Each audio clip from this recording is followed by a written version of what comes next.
রান্না পারি আর না পারি সেটা হচ্ছে পরের কথা। রান্না শুরু করে দিব।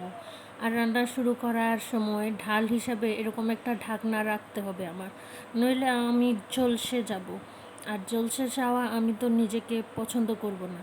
তাই আর রান্নাতে মশলা মশলি যা দিব সব ইচ্ছা মতো দিব, কোনো পরিমাণের দরকার নাই।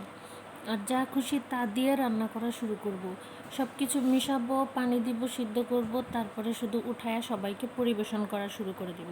এখন কেউ খাইতে পারলে খাও, না খাইতে পারলে না খাও, সম্পূর্ণই যারা খাবে না তাদের সমস্যা।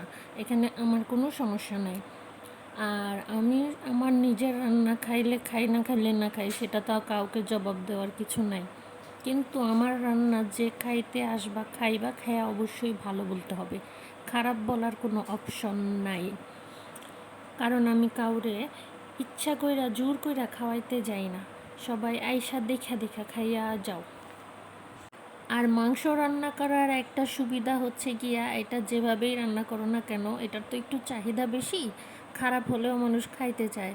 এই জন্য আমি বেশিরভাগ টাইমে রান্না করতে গেলে মাংস রান্না করাটা বেশি পছন্দ করি। এটা খুব সহজ একটা রান্না।